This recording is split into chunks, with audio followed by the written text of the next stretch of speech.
Hey, welcome in. Welcome to the Arrowhead Addict podcast. We are here coming to you live. Let me tell you, the dopamine, it's flowing.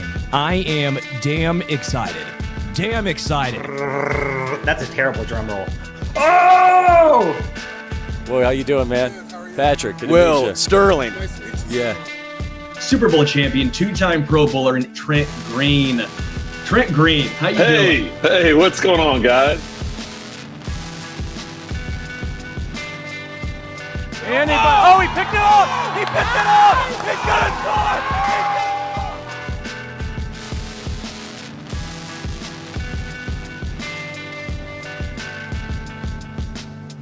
And we'll see you next week. But until then, as always, go Chiefs. Oh, welcome into the Arrowhead Addict podcast. It is the OG hour. It is Thursday, May 1st. Patrick Allen here with you, joined by the blog father, Adam Best. Adam, it's no longer going to be May. It's May. I know. I think we're dating ourselves with the JT joke, but I still love it. I still love it. I'm not over it. You know, it's always good. It's always got to be May for me.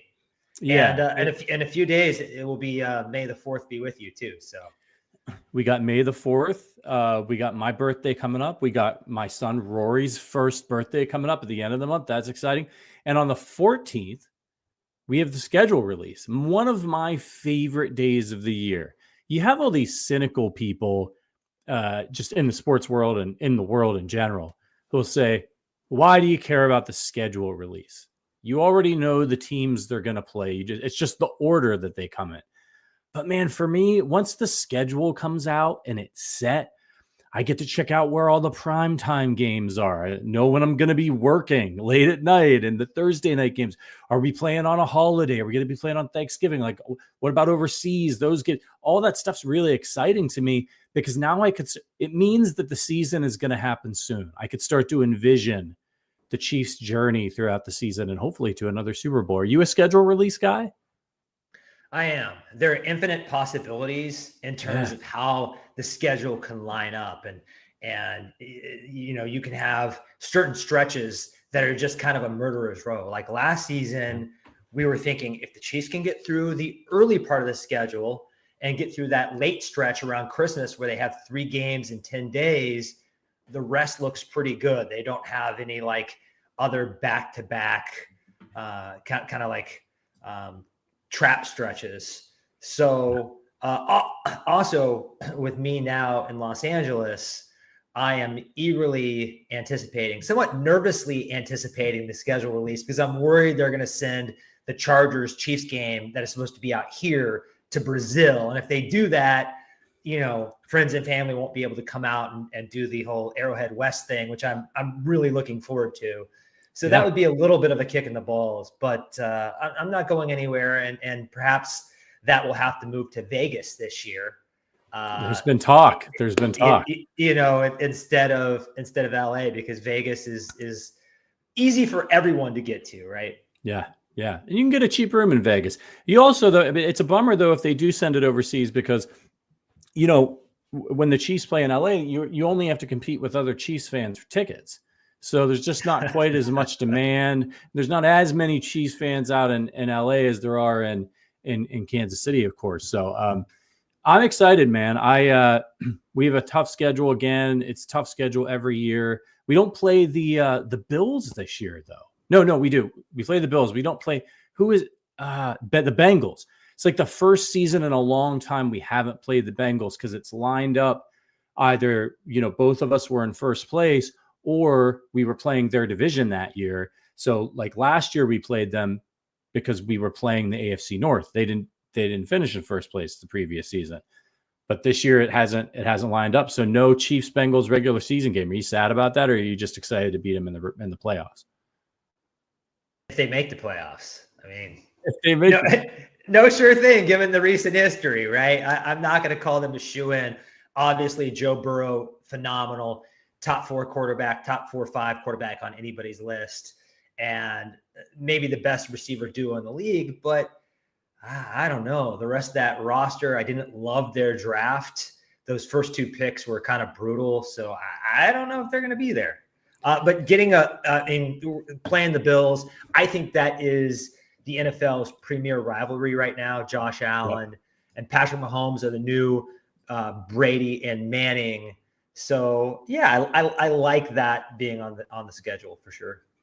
And I'm happy to keep giving those guys a regular season win if they hold up their end of the bargain and give us a playoff win every year. So I'm with you. It's definitely the new Brady Manning, Colts Patriots rivalry, and sign me up for more. So we got a great show for you guys. Shout out to everybody out there watching in YouTube land. If you're watching out there, and there's not as many as you as I'd like to see, it's time for you to up your game a little bit. We don't have an off season around here. Hit that like button over there on YouTube and let people know that they got to come watch the Arrowhead Addict podcast.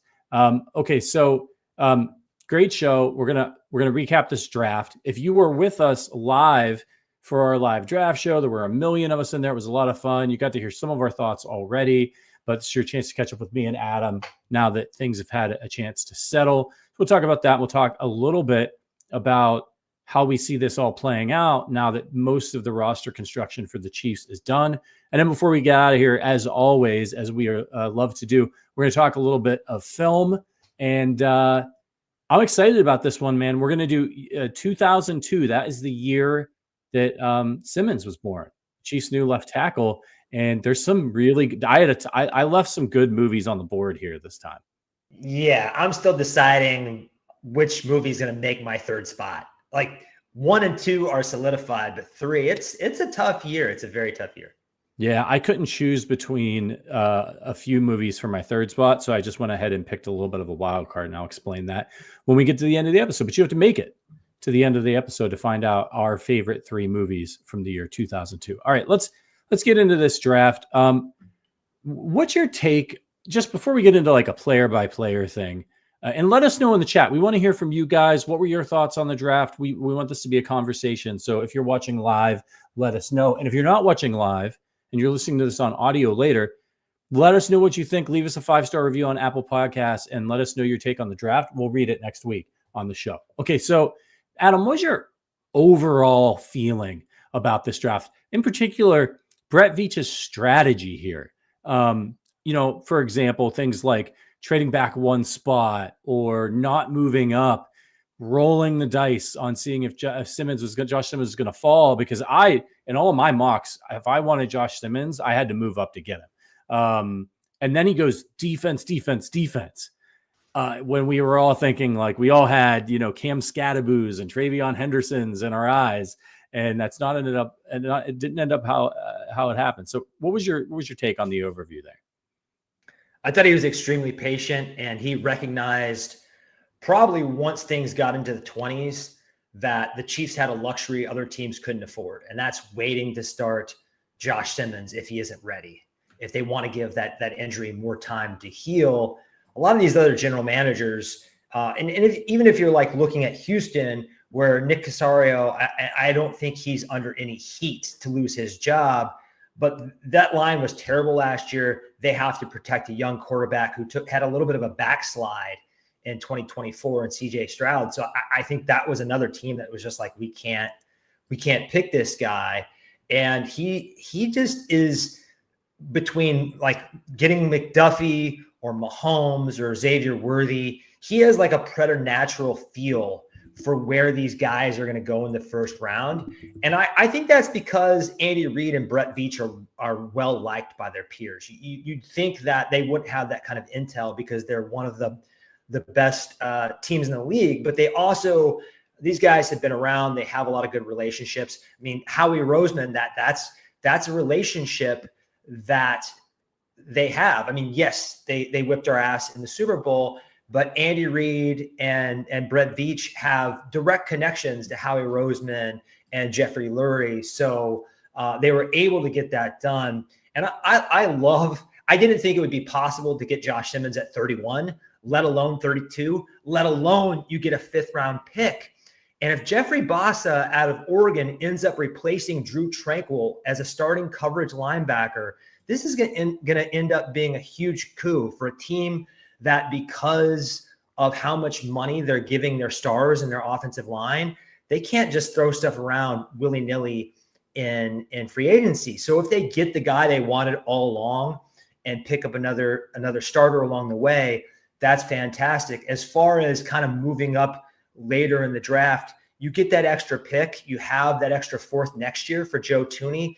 That gave Brett Veach the versatility, the flexibility to move around the board to get a Noah Williams, who is the turnover machine the secondary is lacking, to get Rashard Smith. Why sit at the back end of the 7th with 2 picks when you can move up and get the exact Jerick McKinnon replacement that you need? So I mean, the last 2 drafts I haven't felt quite as strongly about, and I felt like Veach needed a heater this year, especially in retrospect. But I think this has the ability to be an A+ draft class for Veach. Yeah, it was really fascinating. One thing that fascinated me was the first round move back with the Chiefs. Because, you got Philly sitting there at 32. The Chiefs weren't taking a linebacker, the linebacker that the Eagles took. So I think a lot of people were like, well, why did the Eagles move up? The Chiefs were on the clock, right? They were on the clock. So somebody wanted to move up to that spot, and they were making an offer. Now, what's interesting about it to me is,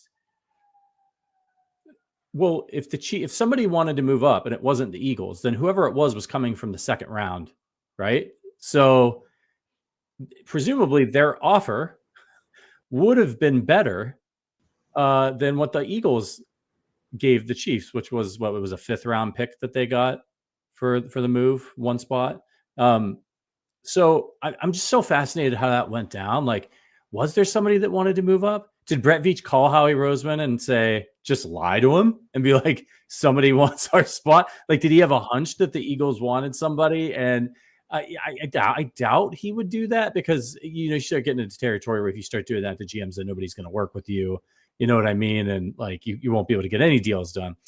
So it's really fascinating, but there must have been somebody who wanted to move up, and I guess that Eagles must have had a better offer, right? Maybe somebody said, we'll give you maybe it was like the Browns or somebody, right? Somebody just on the other side that said, we'll give you a 6th to move up back into the first round or something along those lines. And she's got the Eagles pick. I don't know. It's fascinating to wonder about how that whole conversation went down. Apparently, Howie Roseman was trying to trade up for some time to get Jihad Campbell, and just wasn't able to do so. Teams wanted to sit where they were. They liked the guys that were falling to them.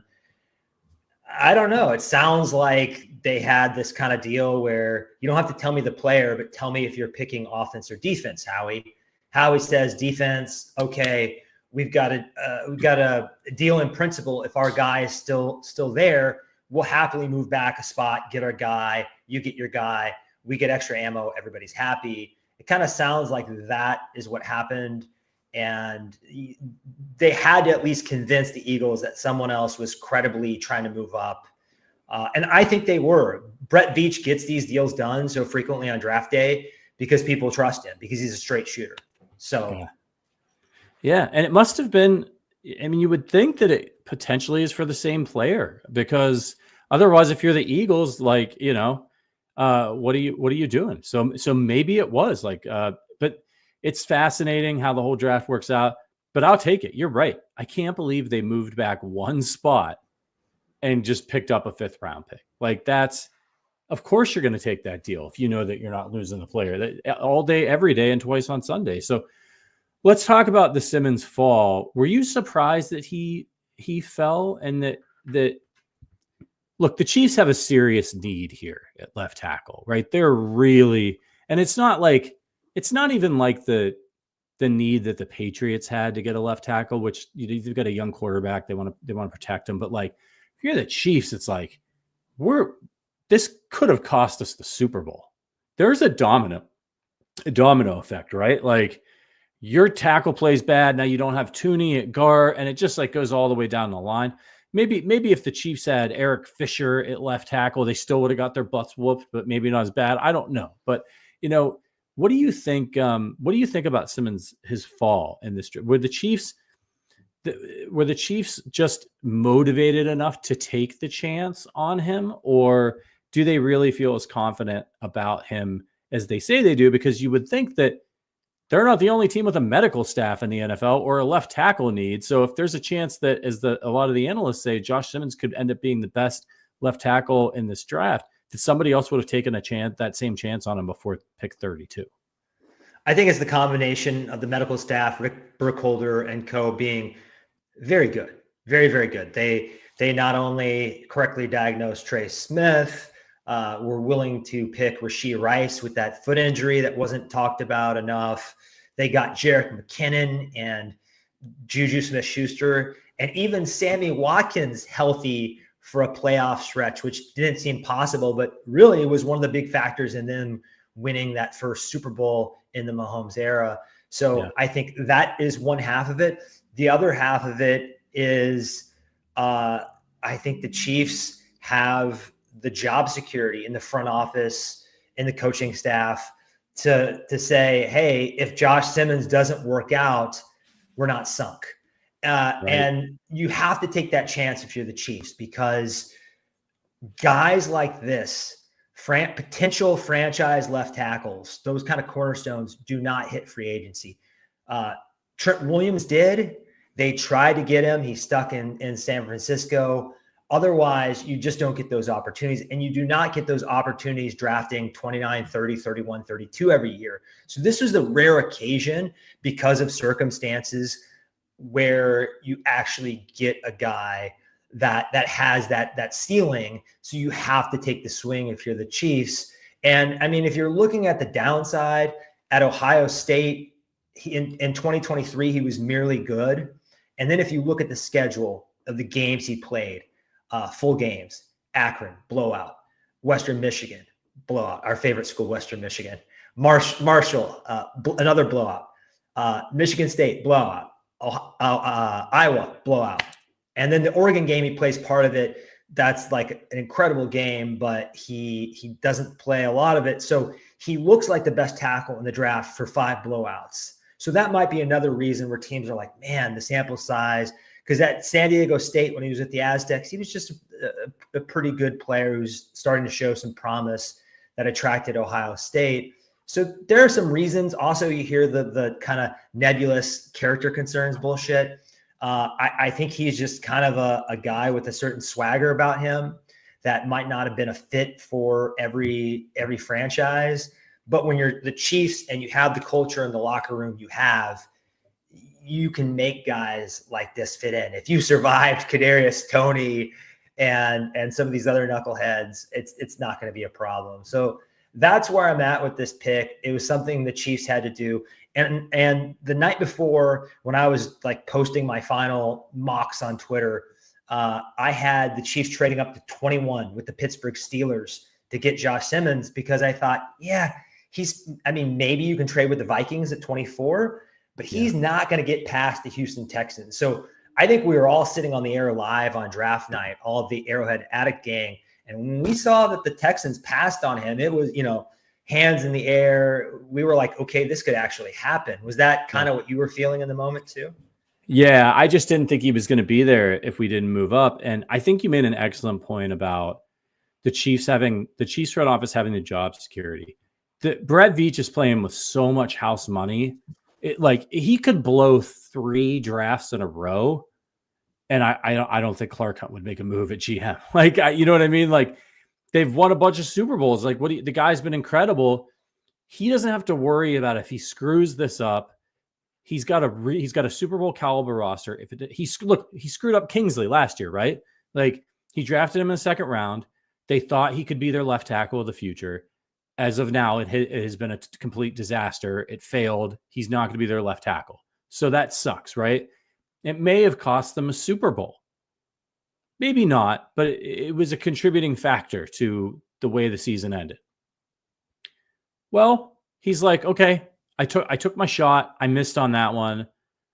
We're going right back to the drawing board. We're going to figure this out. He goes and he gets a free agent and more. He brings in Josh Simmons. So it's a really good point of where other teams that are like, they've got they've got so many holes to fill, and they're in the first round. Like, they're looking at these players and they're like, I don't want to touch that guy right now. Like, I just want to get a sure thing that I can hang my hat on, that I didn't blow a first round pick. Veach is able to be a little bit more risky. And you made another great point about the fact that, like, they're at the back of the first round, man.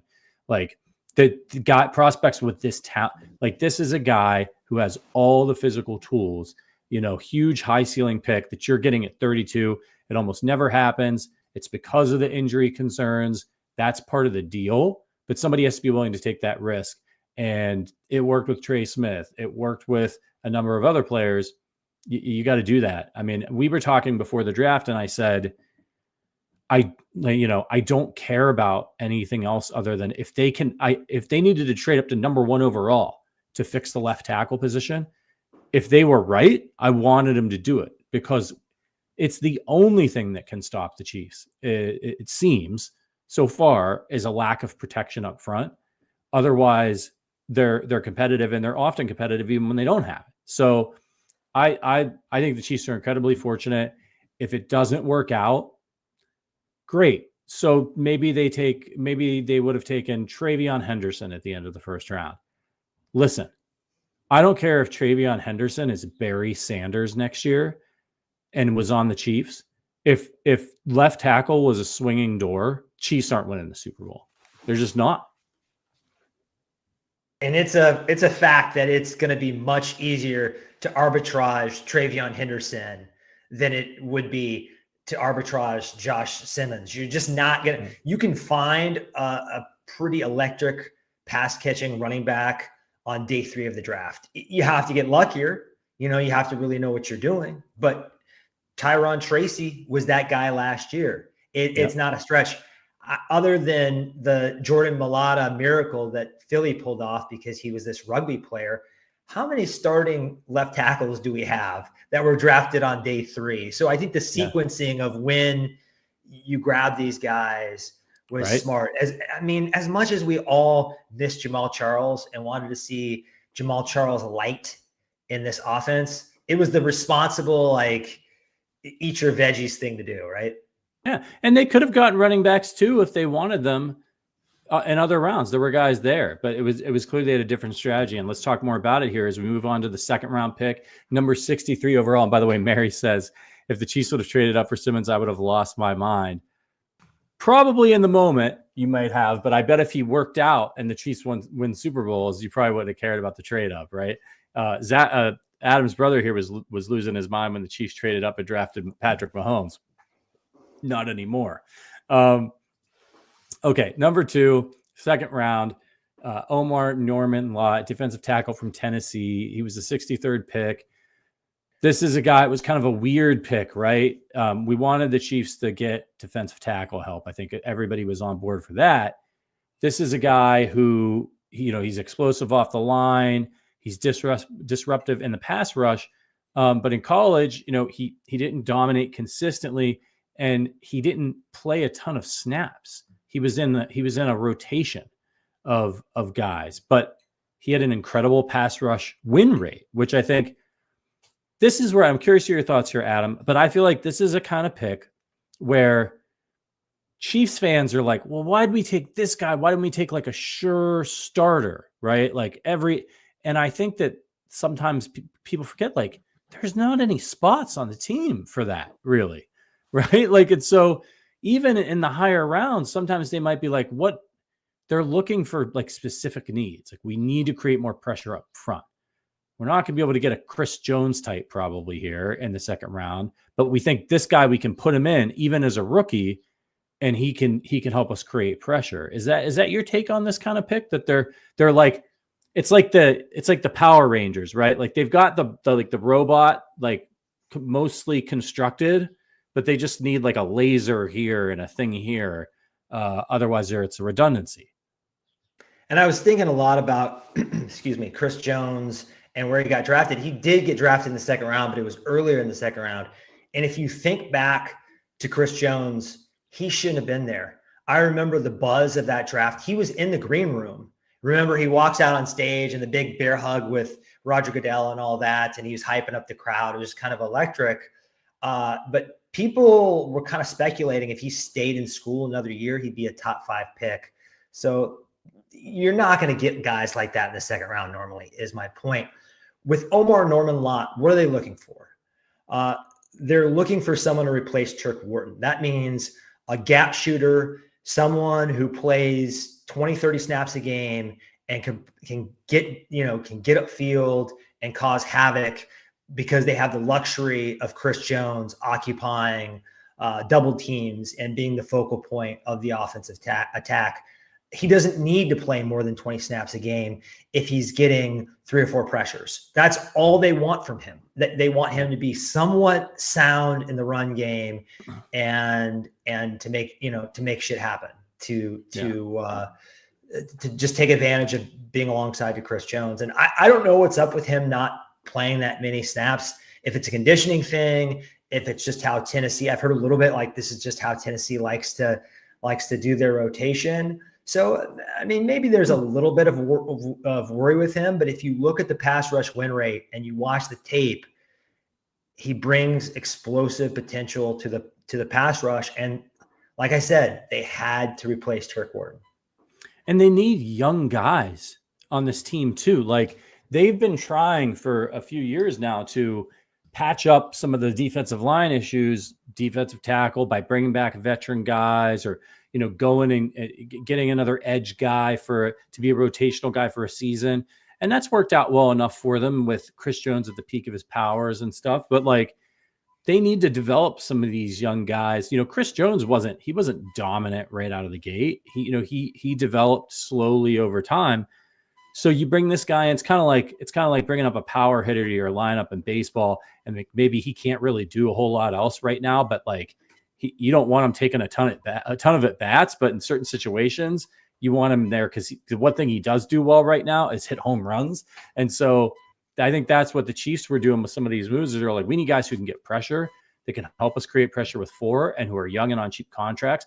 And we have the luxury of developing Norman-Lott here over the next couple of years as we sunset Chris Jones, and hopefully he becomes the next Chris Jones or something, approximate for our defense. But we need somebody who can also help us right now, and he has a skill set we desperately need. And while some people thought he was a reach, and that was definitely true, there were other outlets like Pro Football Focus who had him 34th on their overall big board. So yeah. It's a kind of player that I think there's a discrepancy on, because he wasn't a full-time player. And if you kind of project him to being a full-time player while keeping, 80-90% of that efficiency, he does look like a second-round talent, to me at least. Yeah, he certainly has those skills, and he's gonna get to learn from Chris Jones for the next couple of years, and that's good news for him. All right, next up, Ashton Gelati, edge, Louisville, round 3. This guy, he was productive. 11 sacks in 2024. Kind of a violent hands, relentless pursuit guy. And I saw a lot of people tweeting like, this guy's like he's a perfect Spags pick, right? Like high energy. What was your take on this pick? I think it surprised a lot of people that they went right back to defense. His name makes me hungry for dessert. I hear that Gelati, it just sounds, you know what I mean? Yeah. And he's a really hungry player, which I think is the Spags prototype at edge. He reminds me of, I don't mean this in a disparaging way, but maybe like a little bit of a poor man's Karlaftis. At least what we saw from him his final year at Louisville, because he had 11 and a half sacks, something like that, the previous season, and last year he only had 4. But the pressures didn't go down. It was just a matter of closing. So some people actually thought he was going to be a first rounder. I think on a lot of early mocks, think like done this time last year, some people had him as a first rounder. And if you look at his build, he's the exact same build as Mike Dana. He's just a much better athlete. He is like a 9.75 relative athletic score. So he was every year I do my top 25 values at cost. on the entire board. And he and Jordan Birch were the two edges that I liked best at cost in this entire class. So to get one of those guys, I was just over the moon. And I think he's going to play quite a few snaps. He's going to fit. I mean, if I were FAU, I would be working as hard as I ever had this offseason, because if he's not careful, he's going to lose snaps to this guy, because this guy is going to grind and going to be ready. I don't think he's the kind of player who's going to be a project. I think he's ready to hit the ground running for day one, from day one. And the other thing about him is there's a little bit of versatility.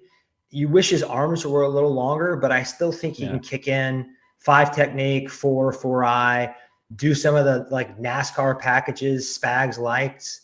We look at the lack of defensive tackles on this roster, and I think the natural conclusion has to be that some of these edges, particularly Charles Omenihu, but also Karlaftis, Gelati, and Dana, are going to kick inside on some pass rushing snaps. Do you kind of see things the same way, Patrick? Yeah, I think so. And some people agree with you in the chat here. Alan F says Gelati was a question for me with Landon Jackson there, who went a few picks later to the Bills. And Mary said Gelati has character and energy, but the arm length is concerning. And KL368 says every defensive player we grabbed are all smart ball players. I'm telling you, man, like I think they're trying to get the closest thing to veterans as they can, and while getting specialists that can help them generate pressure, and we'll continue to develop them. And as you pointed out, value at this situation. You're picking at the end of the rounds all the time.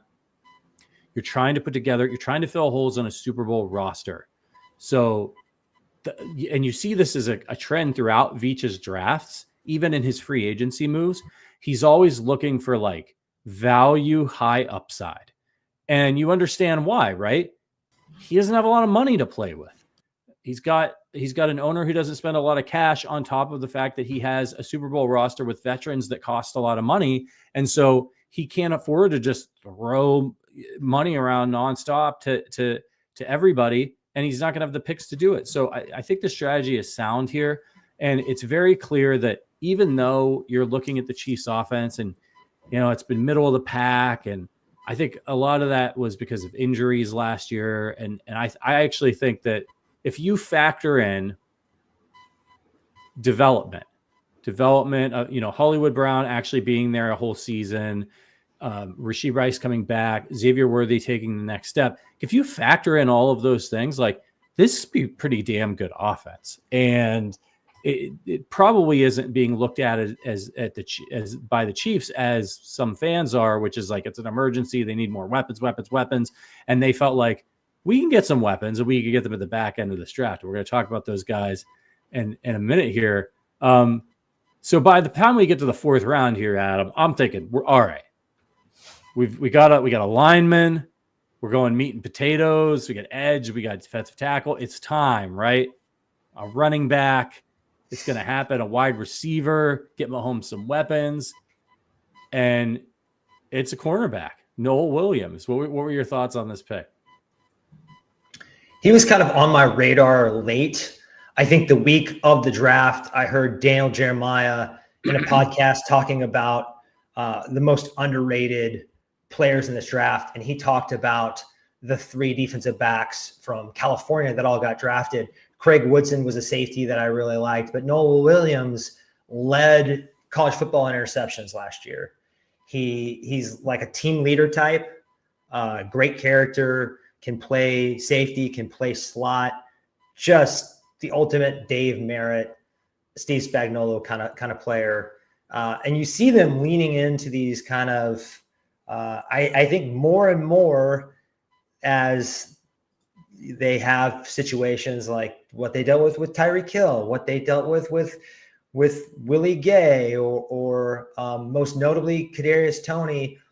They want, I don't want to say milk drinkers, but they want high character guys, locker room guys, cultural fits. They're really putting a premium on that. And I just think the fact that he has positional versatility, can be a press corner, but you can also move him around, and those ball skills. I mean, last year, getting the two things that felt like a miracle for the 2024 Chiefs were a run of over 20 yards on offense and an interception on defense. They just felt like impossibilities, and they just really needed someone out there who could create more turnovers. And so Noel seems like a natural fit. He was I think he was the 99th player on Dane Brugler's board. So you're getting another top 100 player. That's why they're trading up to 86 to get him. So, and look, the track record of Veach and Spags and Merritt on these defensive backs is impeccable. Yeah. This ain't the Buffalo Bills that are missing often on these picks. They have almost a flawless record. I mean, really, literally almost a flawless record on defensive backs. So I'm into it. You? They've been a DB factory, and Spags wants 1 million DBs. He's got a complex defense. He needs certain guys who could do certain things. And they just this is the annual Chiefs DB move in the draft. And remember, they got L'Jarius Sneed in the 4th round. So they're good at this. If they hit on this one, it'll be really impressive if they just could continue to find pieces to work in. But you were right. Like, it became a little bit of an issue last year thanks to the injury. And when you combine that with the fact that they could not get pressure rushing forward and they had to blitz to generate pressure, it just put a lot of stress on the secondary. And so you have to keep reloading back there.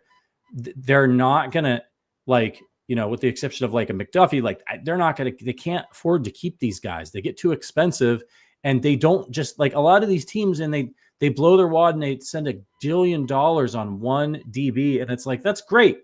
He's going to take care of one guy, no matter what he does, right? Like, he's going to take care of one guy. You still got 10 other guys you got to worry about on the field every snap.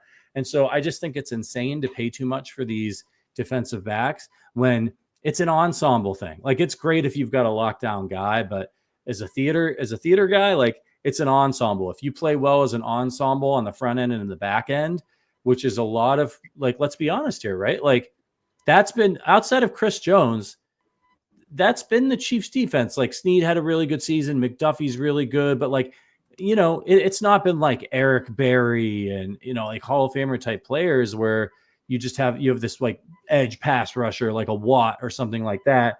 They win as a unit, and everybody does their jobs really, really well. And some people have, Bolton can't cover really well. And, they're not all perfect, but as a unit, they're dang good enough if all of the slots are filled. And I think this is a move towards that end.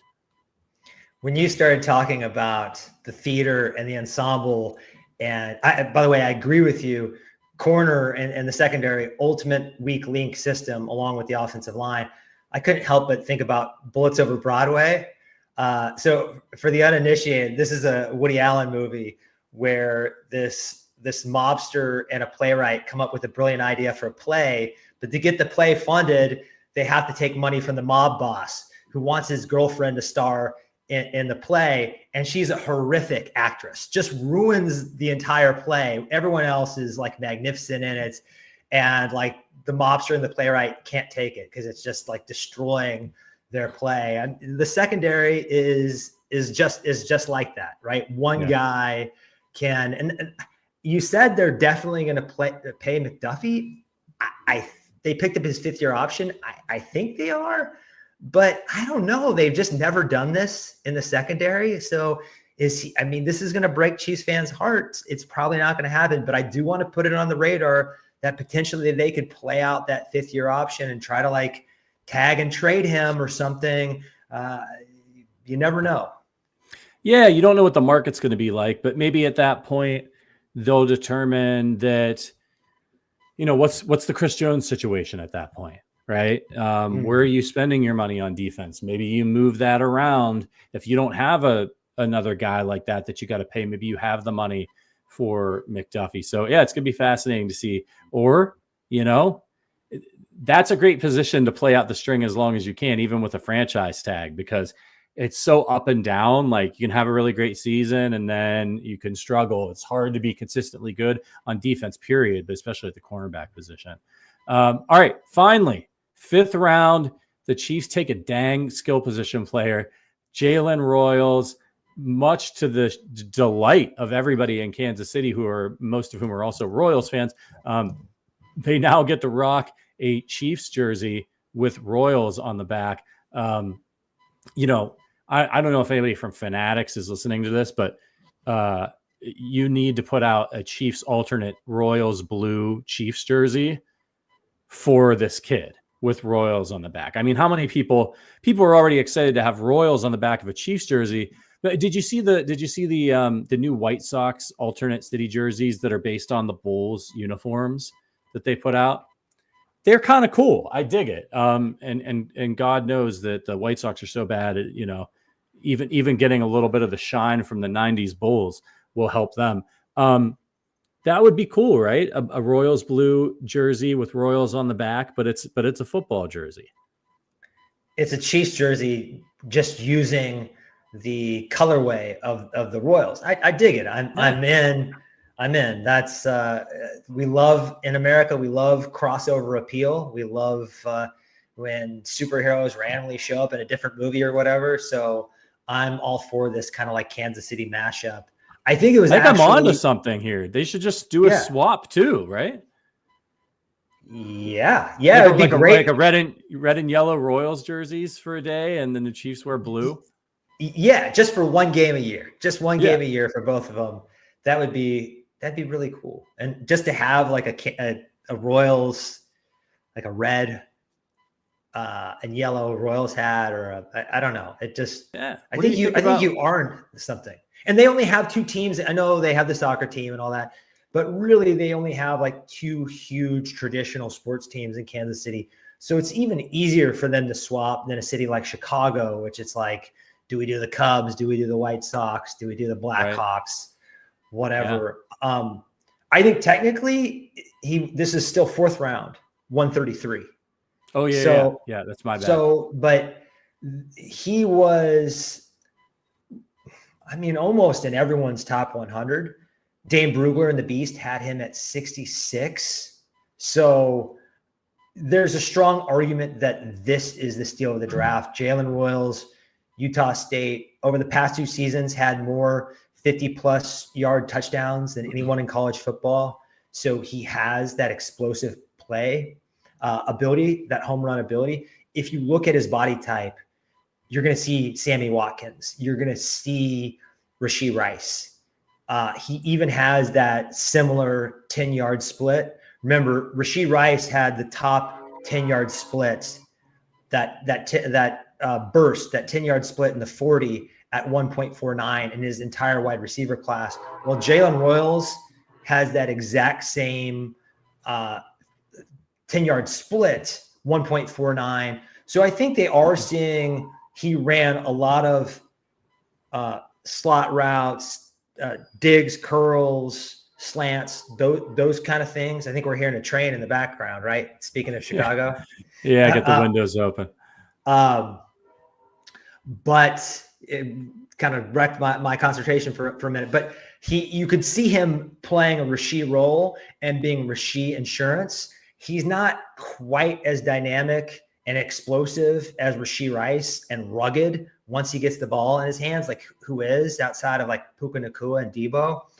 However, I think downfield, he's got a little bit more Sammy Watkins in him. He tracks the ball better. He just is a little bit more natural man beater. So I think I see a hybrid of Sammy Watkins and Rashee Rice, and getting him, my God, over 50 picks later than he was supposed to go. I tweeted on Friday night around pick 90 that Jalen Royals has no business still being on the board. That was at pick 90, and he lasted to 133. So potentially the steal of the draft. I think he's going to, sorry to Justin Ross and Sky Moore and all those guys, but he's already leapfrogged them on the depth chart. He's going to challenge Nico Remillo, all of them. he's going to challenge to get some playing time year one. You think he could challenge Juju Smith-Schuster? Oh, that yeah. Spot? Yeah. Oh, yeah, because what Juju Smith-Schuster has on the rest of the roster and really most of the league is he's just so savvy at squatting down and finding those holes in defenses. And he's got super great hands. He's tough as hell. He'll take a shot. And he's just kind of got an uncanny knack for how to get open and how to like uncover. If Jalen Royals picks that up quickly, he's just so much more of a plus athlete than Juju Smith-Schuster at this point. And he may not be as big as Juju Smith-Schuster. Like Juju Smith-Schuster at this point is a very big physical receiver, but he's not small. So I like that they're keeping Juju Smith-Schuster on the roster. I like that he continues to miraculously show up for the Chiefs in big moments. I would prefer not to rely on that any longer. I think it's time to like totally turn this wide receiver room over. No more Watson, MVS, all those guys are gone. And it's a youth movement with even Hollywood Brown's relatively young in his playing career. So you got Brown, Worthy, Rice, Royals. Yeah, look what the Packers have done with their wide receiver. They've got a million guys that can play. And so just keep adding to it with the youth. They should be taking at least one receiver every single year until Patrick Mahomes retires. And it keeps costs down. That's like the most important thing here is if you pick a wide receiver in the first 3 or 4 rounds every year, and for all intents and purposes, I'm looking at Jalen Royals as a 3rd round player talent, not a 4th round talent. If by drafting him, you don't have to re-sign Rashee Rice and give him $25-30 million and you can spend that money elsewhere, that's just good resource allocation. Yeah. Nick in the chat says, last year, 7 wide receivers out of camp was a lot. So assuming we take 6 this year, we have Rice, Worthy, Juju, Brown, Royals, and who? Remigio. I think Remigio's going to make the roster. Going to have 4 tight ends probably this year, maybe. Yeah, absolutely. Okay, so that's Royals. Then we get that 5th round pick that we got from the Eagles, and we turn that into Jeffrey Bassa, linebacker out of Oregon. The Chiefs, this isn't like a huge need for them. You got Bolton, you got Tranquil, and Leo already there. So there's not going to be a ton of playing time here, but you get a little help on special teams and maybe a rotational player as well. Did you like this pick? I did. He is, you've seen him in the 90s on some big boards. You've seen him Brugler has him at 105. PFF has him 123. Still great value. I mean, he's flirting with top 100 value, not first round, top 100. I think the issue with him is size. He's a converted safety. He weighs not even 225, but as kind of a specialist, because you have Nick Bolton as your kind of every down leader of that linebacking core, I think you can afford to have some specialists. Also, if he's sitting behind Tranquil, who the Chiefs can get out from his contract next year if they want to. And Tranquil's been great for the Chiefs. I thought he's had a little bit of a step back last year, especially during the regular season. But remember, when he came to the Chiefs, he wasn't highly touted or anything. They're not spending a boatload of money on him or anything. So they might choose to go with the more cost-effective option and go with Jeffrey Bassa next year. Also, Leo Chanel, his contract is up. That's a guy who as an edge setter and pass rusher is a really unique player. I think a lot of teams are going to be interested in his services. So they just needed to kind of backfill here and be ready for next offseason. It's probably the least sexy pick. And I think a lot of Chiefs fans were probably upset in the moment because of the local running backs that were still on the board and Devin Neal and DJ Giddens. I think everyone thought that would be a cool story. But the way the Chiefs were looking at it had to be, there are too many running backs slipping here for us to panic and take one. Let's let this game of musical chairs finish and see who's still left in the 7th round. And then we'll go up and get them and we'll continue to pick up great value. How do you feel about, I guess, the linebacker room overall now that they add another piece? I think that they believe that what they need to do to win Super Bowls is to protect Patrick Mahomes and have a middle to front end defense. If they can do that year after year, they're going to win Super Bowls. Look at the offense the last 2 years. 2 years ago, it was the wide receiving core was dreadful. This year, you had the injuries, and they were in the Super Bowl the last 2 years. And it was because of their defense helped them get there. So they need a balanced team. They did the light show with Tyreek Hill. I think if they can continue to build, they're going to keep pumping things into the offense. But I think that they know, look, we've got to have a strong defense. That's going to help keep us in these games. And if we're in a close game and we've got Patrick Mahomes and Andy Reid, they're going to find a way to put the ball in the goal. So I'm good with the meat and potatoes elements of this draft because I think they're thinking ahead. Chris Jones is coming to the end of the line. We want to keep this defense fresh and young and fast and effective for Patrick Mahomes. And we'll find our spots to add these skill position players. Okay, you swing and a miss on Sky Moore, then you hit on Rashee Rice, and you get Xavier Worthy, and he looks like he could be big. So they've been investing in the offense. Yeah, they still have the tight end thing that they got to figure out in the long run, but Travis Kelce's still there. He ain't dead, and he'll be able to help. So Scott asked in the chat, who's the best third-round wide receiver pick from years past? Cooper Kupp was a third-round pick, I believe, wasn't he? I think he might have even been later than that. But I know for sure. And then you have, if we're talking fourth round, Amon-Ra St. Brown was a fourth rounder. So he was a fourth rounder. Yeah. And Terry McLaurin was a third rounder. So there are Stephon Diggs was a fifth rounder. Tyreek, I don't really count because Tyreek slipped because of, off the field stuff. He would have been picked much higher if he didn't have whatever, all the stuff he had going on with him. But yeah, you definitely can. Once you get in the sixth and seventh, it's a little dicey, but third, fourth, and fifth, you can definitely find good receivers there. Cooper Kupp was 69th overall in 2017. So he was in the third round. And I think Chris Godwin was a third round pick as well, if my memory serves. Right. So yeah, you can find some guys. It's not as easy, that's for sure. But it's also a position where guys bust out too in the first round. All right, and the last pick here was what everybody was waiting for: a dang running back, Brashard Smith, running back out of SMU. I think this is what a lot of people wanted. It just wasn't a big name. I think people wanted home run threat. Something a little bit different than Pacheco. Even though Pacheco's really fast, it doesn't show up much in games because he runs right into the back of his offensive line a lot of times. There's vision issues, and so it doesn't. I don't feel like when he gets the ball, despite he's a 4-3 guy, right? I don't feel like that's going to happen. That there's a huge big play threat. So just go with Brashard Smith here out of SMU, and he could be another kick return guy, and he's got some moves, man. He's a converted wide receiver. So think about that for a minute, right? Think about putting Andy Reid.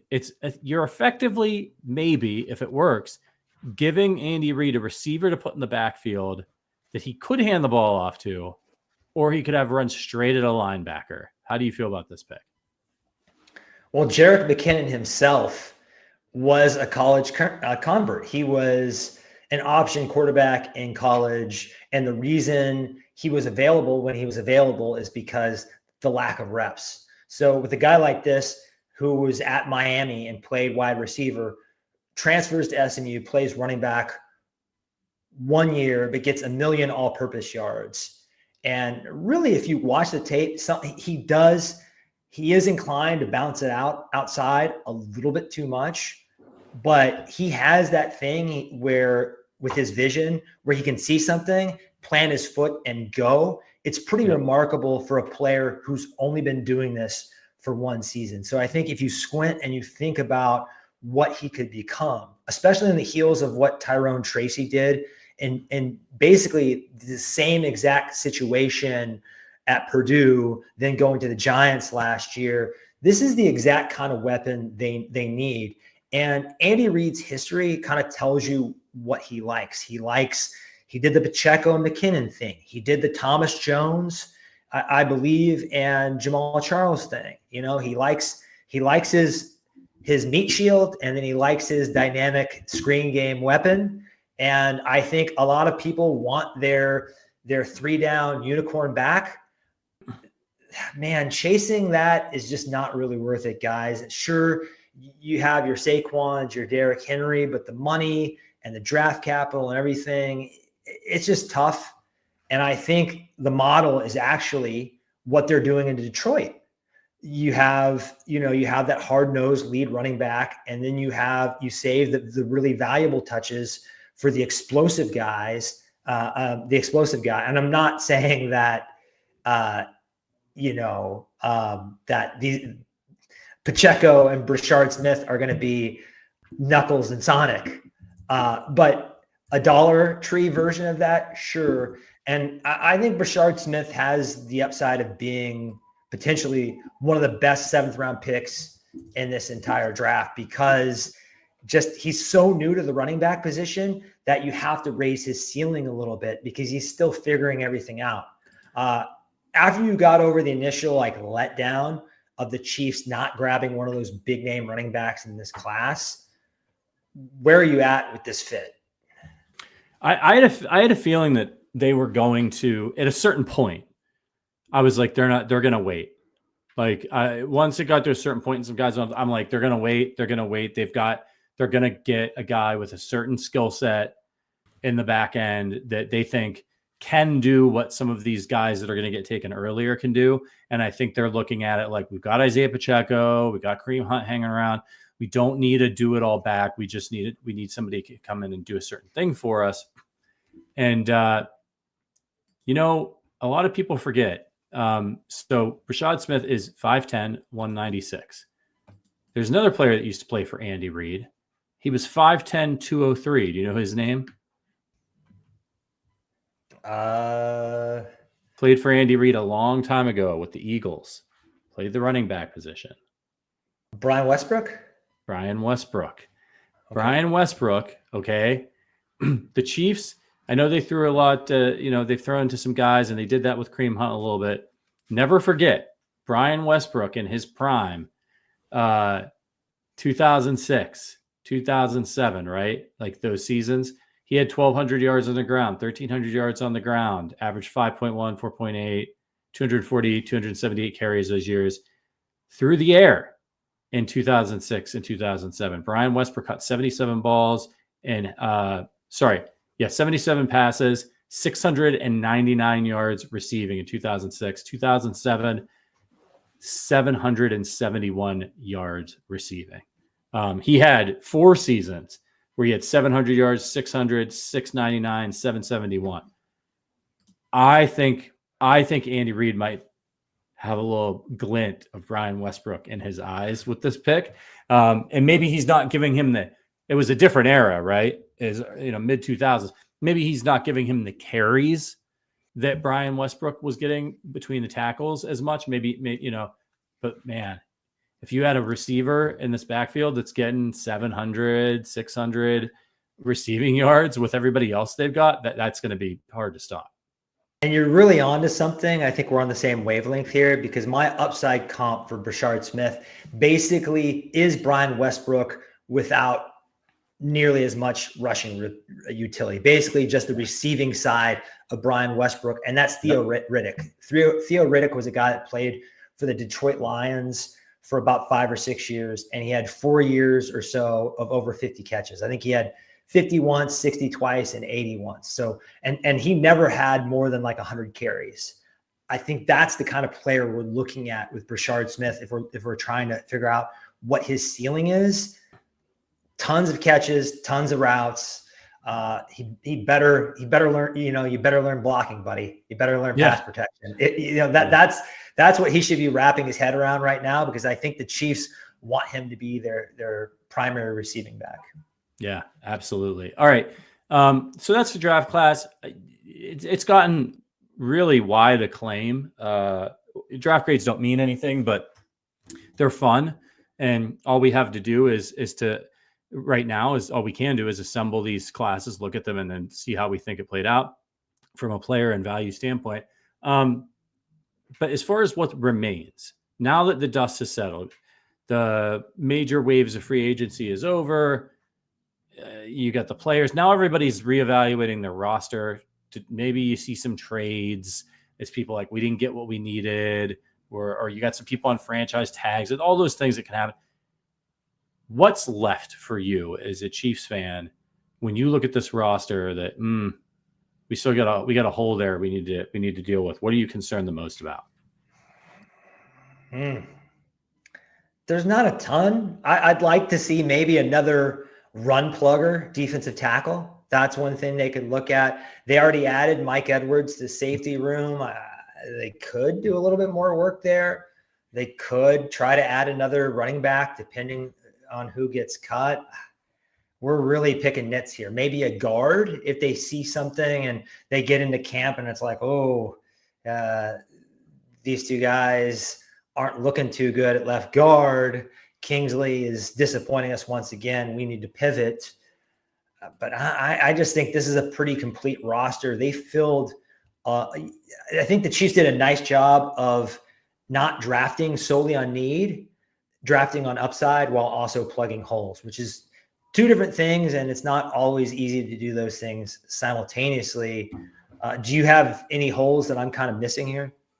You hit it for me. It's guard. I'm just a little bit concerned just because it's an unknown, right? I think they've got lots of options there, like Caliendo, and they're talking about Kingsley, who they have high draft capital invested in. So it's hard for me to think that they're going to look at the roster now and be like, they took so much defense. They could have taken an interior offensive lineman if they were really panicking about Kingsley. They have high draft capital invested in him. It's in their best interest to make him work at guard and to maybe keep trying to develop him as a tackle if they want to. But like, if he works out at guard and Wanye's your swing tackle, and maybe even Wanye, they liked what he did at right tackle in that Broncos game. I hate putting too much stock in that Broncos game because it was just a shit show. But at least they got to see those guys play those positions against real NFL players. And also, let's be honest, a team that really wanted to just, they needed to make the playoffs. And so it wasn't like it was a shit show for the Chiefs, but it was a good test because they was ears pinned back. We're going against Carson Wentz and backups. You know what I mean? Like, so let's see what these guys got. So I'm worried about the offensive line still. We don't know if Simmons is going to play, when he's going to play, all of that stuff, although they say he'll be ready for camp. So we've got more. How's that going to work out? So still a question mark, but we'll see. We'll see how it plays out. All right, everybody. Running back too. I just like to see them maybe. The upside of Elijah Mitchell is tantalizing, and I really do like Brashard Smith. But if Mitchell can't stay healthy and Isaiah Pacheco hasn't rounded back into form, Kareem Hunt's a year older, you're starting to think, could they use another body here in the backfield? And I know Carson Steele is hanging around, but I don't know who that veteran will be. But running backs get cut every year. Someone like Travis Etienne might be on the trade market. He's in the final year of his deal. They just drafted Bashal Tutin, and they have Tank Bigsby too. Bigsby, yeah. Shout out to Doctor who said a little bit earlier that he likes our laid back vibe, Adam. So we appreciate that. We appreciate everybody watching. Hit that like button if you're watching on YouTube. I'll tell you this about Pacheco. Look, you look at his 4.9 average his first year with 170 carries, and then 4.6 the second year. He gets 935 yards in 14 games. Last year wasn't going great early, and then the injury happened. He's going into a contract year. So, as the late great Therese Paler was fond of saying, the contract year is undefeated.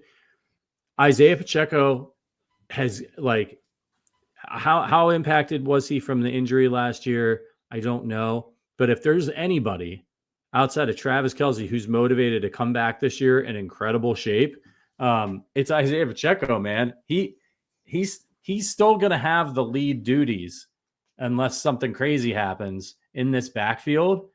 And if he goes out there and he averages, 5 yards a carry and gets 1,000 yards, he's going to get paid. He's going to be a free agent. I don't think the Chiefs will pay him, but if he looks good, especially if he can get some touchdowns in there too, go for 1,000 yards, and then he's hitting the free agent market. Remember, he was a 7th round pick. So while the NFL doesn't like to throw tons of money at running backs, and Pacheco is 26, he just turned 26, he'll get more money than he's ever made if he hits the free agent market and he's healthy and he has a good season. So he's going to be motivated, and that's a good thing for the Chiefs. I'm rooting for him. I worry because he does run into contact a little too much for my liking. And historically, those guys do not last long. But he's tough as hell, and he's a hard worker.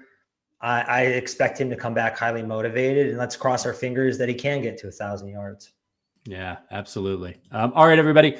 Again, this is the Arrowhead Addict podcast. If you would like to hear your question or a review that you leave us read here on the show next week, head on over to Apple Podcasts, leave us a 5-star review over there, leave a written review, and we'll read your question that you leave in that review on the show. It's a pretty cool way to support us, and it's free. You can please rate us anywhere else they rate podcasts as well. If you're over there on Spotify, we'd appreciate that as well. We're going to be with you all off season. We're not going anywhere. We're going to have our regular slate of shows. In fact, we just added a show, so hopefully you checked out the second edition of the Kingdom's Queens podcast last night, which is now on the evenings on Wednesday. Before we get out of here, Adam and I have a little tradition. We have a segment here called Patty's Power Rankings. And Adam and I are big movie guys, and we like to talk about movies. So if you're here for Chiefs Talk and you don't give a crap about movies and our opinions on the movies from the year 2002, the year Joshua Simmons was born, thank you for watching. We appreciate you, and we'll see you next week. Go Chiefs. But if you do like film, we're going to talk about 2002. So the way we do this, it's not the best 3 movies of the year. It's our 3 favorites as we could pick them. So Adam, I think I kicked us off last time, so why don't you start us this time? 2002. Josh Simmons is born in December, end of the year, but a pretty good year in movies. A December baby like me, so love that. I was leaning hard, Catch Me If You Can here, and decided to pivot last minute because I like to give our audience recommendations. So I'm going to go with a British film called Dirty Pretty Things by Stephen Frears. He famously did the Queen and High Fidelity. This is a movie with Chiwetel Ejiofor, who's I think one of our best living actors, and Audrey Tautou, the French actress from Amélie. It is about service workers and the black market, and it's just kind of riveting. It's not like this huge movie, but it's a very riveting look at a dark world and people that are working class people that are extremely relatable. And the whole thing kind of hinges on their unlikely connection, which they have great chemistry. I just think it's a really cool, underrated movie, and I wanted to give it some love here. Nice. Interesting. I've never seen it. Maybe I should check it out. It's good. I'm a big fan. So look, I like to squeeze some horror movies into my rankings. I'm a big horror guy. And I did in this, and this was a good year for horror. I got to give an honorable mention to 28 Days Later, which came out in 2002. Cillian Murphy, incredible soundtrack, really impactful. If you're a big fan of the zombie genre, I think it's a bit overplayed at this point after 8 billion years of The Walking Dead, but it's a great film. There were some other really good. It's coming back too. They're doing this summer, right? It's like Marvel, but the writing's not as good. And apologies if there are some big Walking Dead fans here, but I stopped watching it like no, I meant 28 Days Later. They're coming 28 Days later, yeah, 28 years later. Yeah. Right? Yeah.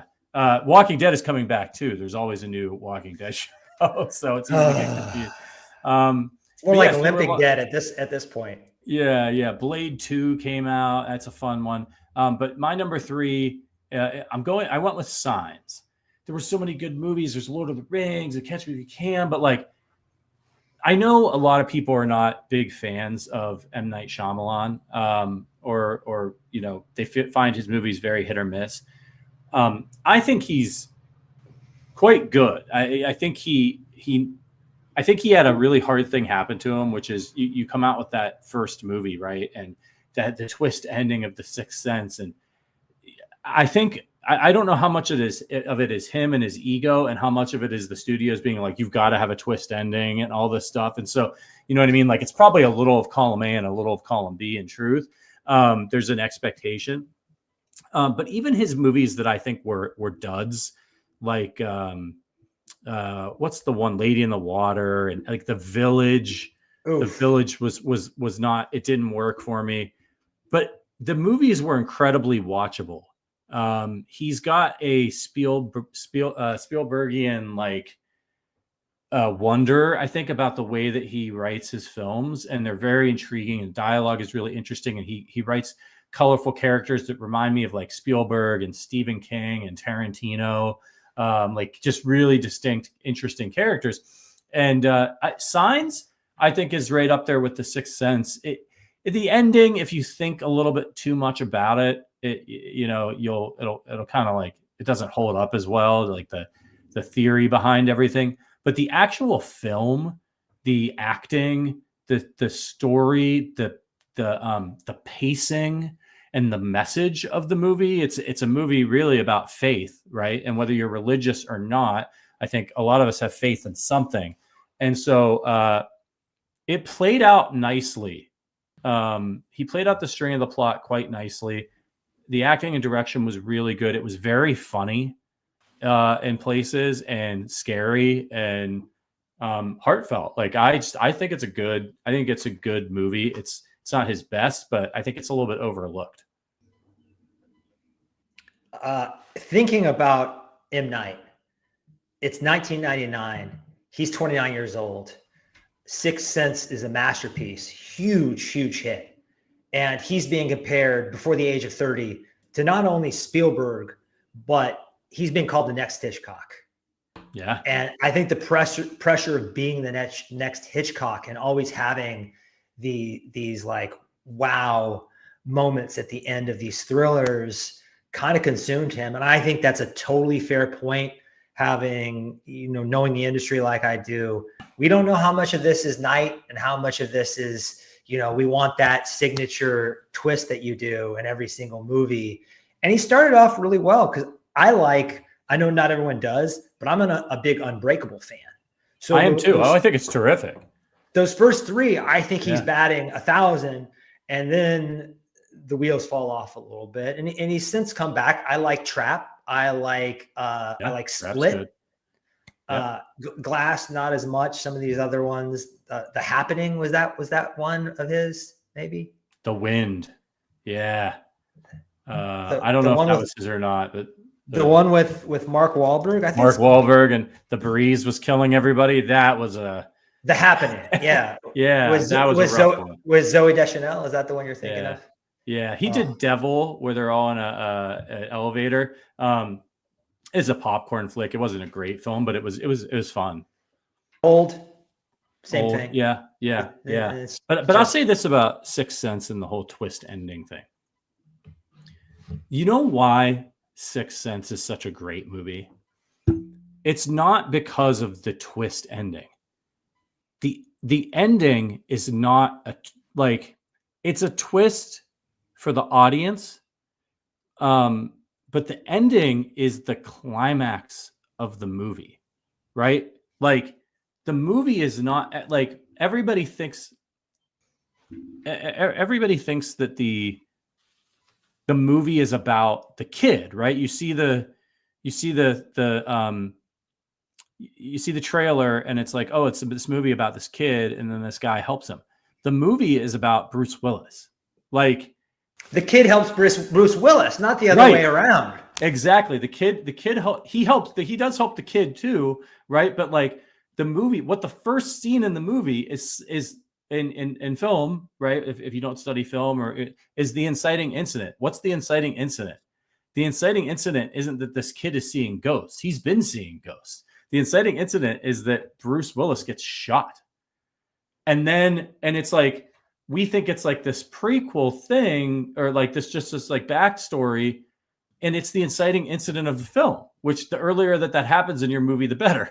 Right. And so that's what makes the watching him realize that he didn't know he was dead. And the kid says to him that I see these dead people. And like, that was this is what was so brilliant about the writing of that film. It's in the trailer.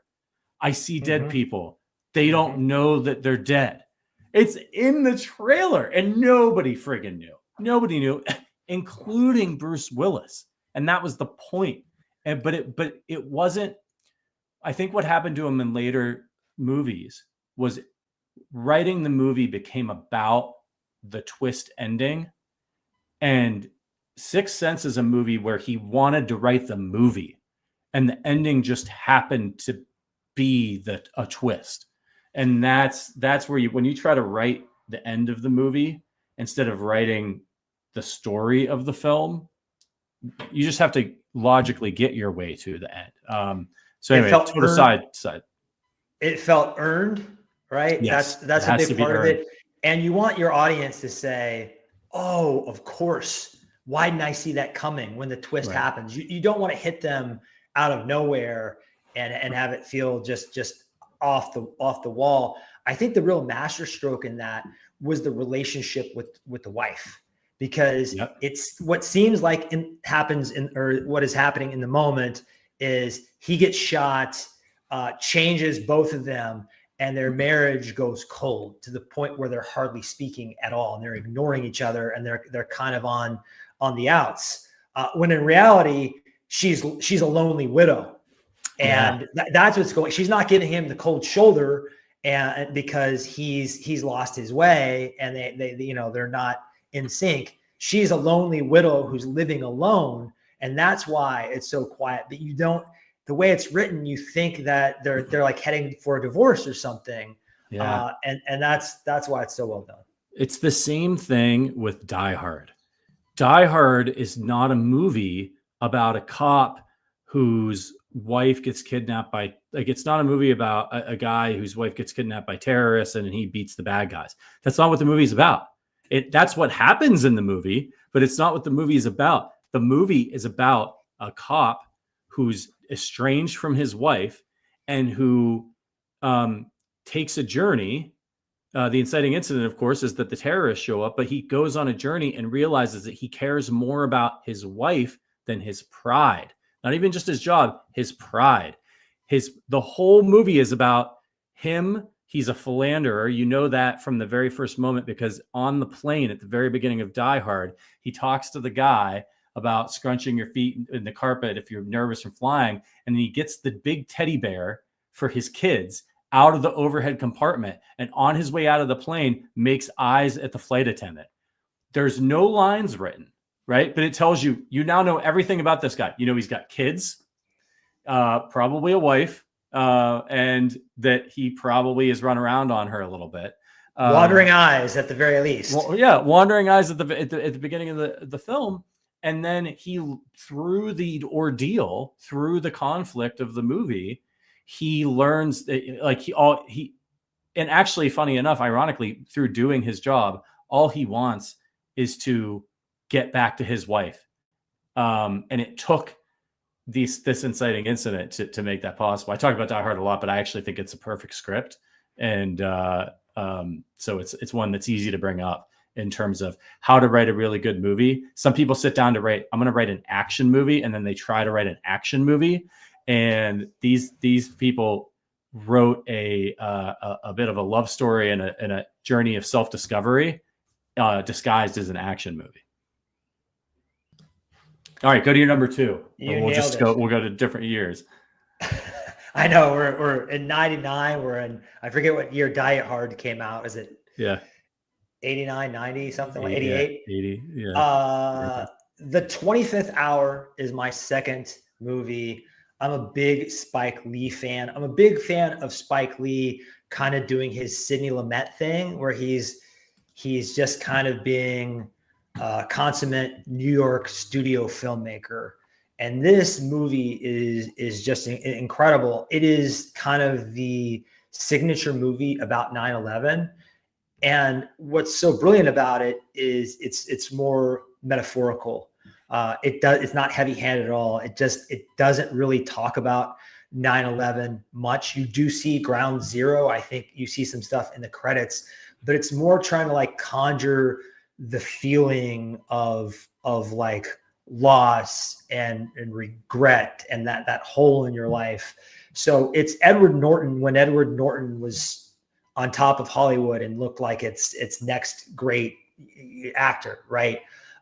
Brian Cox playing his dad, just before we realized what we had really in Brian Cox. I think everyone knew he's a good actor, but not like Succession, Brian Cox. You have Philip Seymour Hoffman. For football fans, Tony Siragusa, the Goose, has a role as a mobster in this movie. But like Rosario Dawson, I could go on and on. Barry Pepper. But one of the really interesting things about this is David Benioff wrote a novel, and if that name sounds familiar, he's one of the two showrunners for Game of Thrones. So he writes this novel in 2001, and he adapts it for Spike Lee called The 25th Hour. And this is just like a super highly acclaimed movie, and I think one of the best of the century so far. Yeah, I haven't seen this one either, and just hearing the cast, I've got to get it in. Anna Paquin. I mean, it's loaded. Yeah. Barry Pepper. I haven't heard that name in a while. Doctor Who says if you guys had a movie talk channel, I'd watch it. I'm a huge movie fan as well. We've talked about it. I would have a lot of fun going even more in depth with these. Number 2 for me is The Ring. This was a movie that I wasn't aware of the original version. It came out. I went to the theater having zero idea what it was about. Does it have an unbelievable payoff if you're watching it for the first time? It absolutely does. It's just a really well told plot. I'm a big plot guy. I love plot, and the way that they move through the mystery of this, it's a horror movie, but it's also a mystery. I would call it like horror mystery.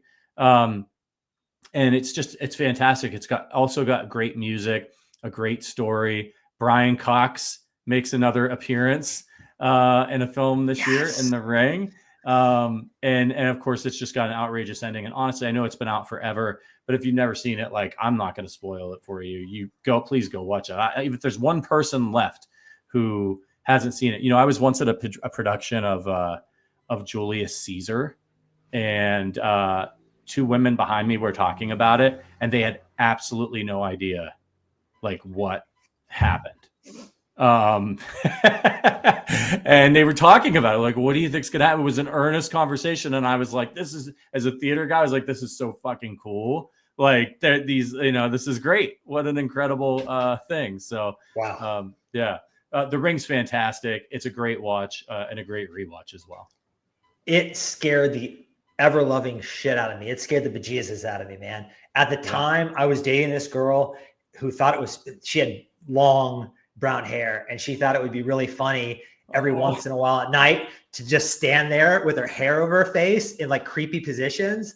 Yeah. And it freaked me out, man. I did not. I like horror movies, but I'm a little bit of a wimp when it comes to them sometimes. Yeah. So that would scare me. It was a good one. All right, give us your number 1.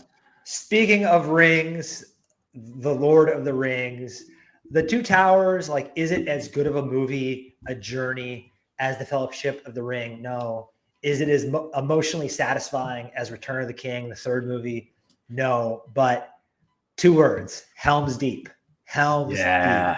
The Battle of Helm's Deep, man. That is probably, for my money, along with the Mines of Moria, like the best sequence from this whole trilogy, when Aragorn and Legolas and Gimli and Theoden are like holed up and outgunned by the orcs, and they have to make it through the night, like holding down the fort.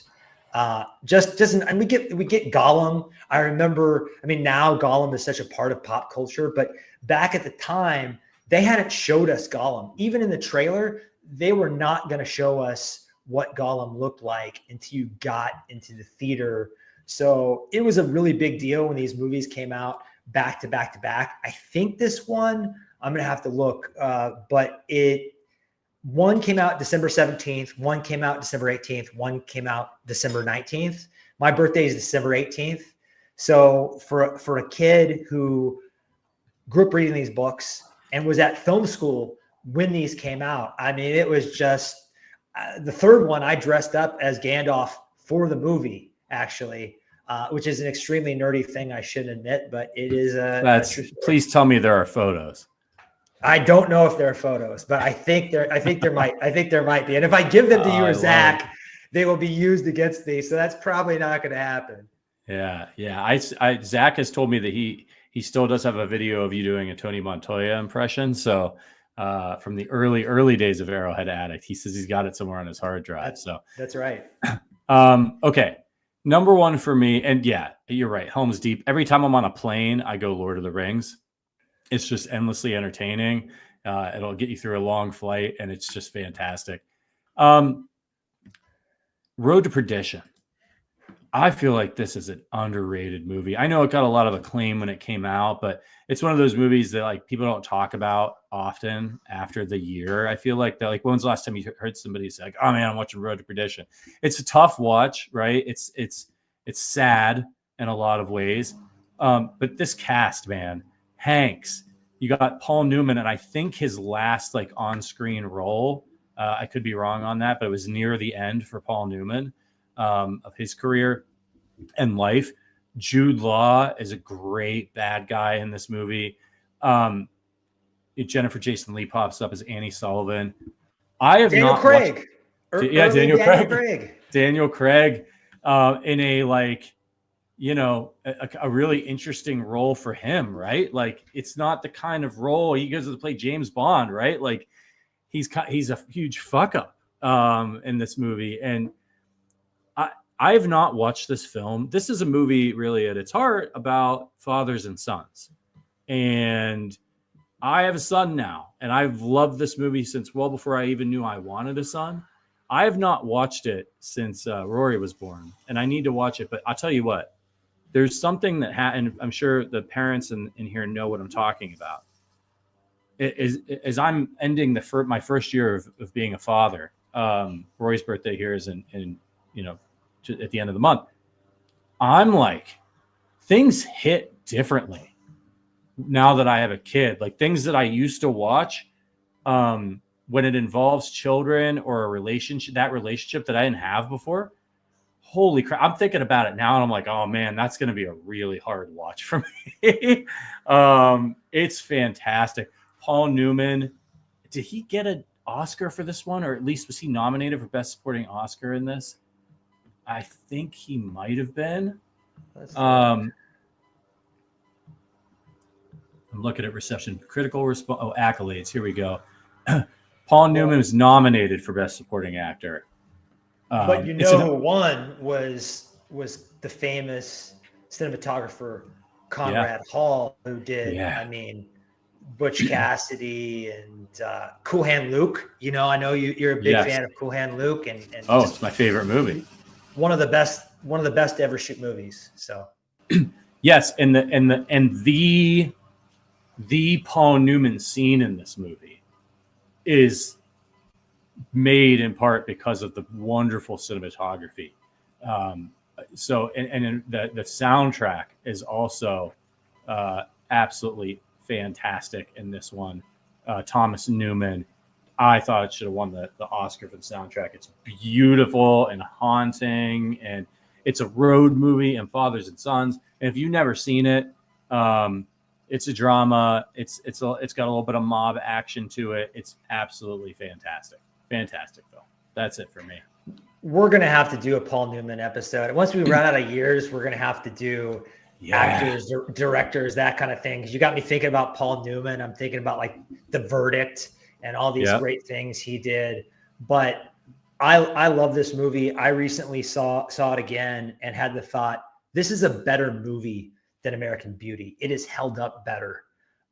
So it's interesting that kind of won Best Picture and has become sort of a lasting relic of the time. And this one's sort of forgotten. But just having Tom Hanks and Paul Newman at the end of Paul Newman's career on screen together, man, you just don't get guys like that in the same movie very, very often. So I'm a huge fan of this. And I think Sam Mendes is arguably, as much as I love like Skyfall, it's a Bond movie. This is probably his best movie. Yeah, it's good, man. It's good. And it is, it's a gut wrenching, emotional film, but that's what makes me love, the arts and theater and film is, I love a good comedy, but I want to understand the human condition better. And there are all kinds of ways and genres to explore the human condition, whether it be through horror, comedy. I'm a big fan of dark comedies because I think we're funny. Life is funny. And I think when you nail, that's why In Bruges is one of my favorite movies of all time. Like when you nail comedy, when you can nail that, you humanize characters. It's way easier to humanize a character if they're funny than if they're just being like serious in a drama. It's easier to relate to them and to like them, and then they can turn the screw on you about what makes life so hard. So this was a fun discussion. Actually, it basically is a bonus. Like we should just start cutting out the last half hour of the shows that you're on, Adam, and just put out. We'll already have a few episodes in the can.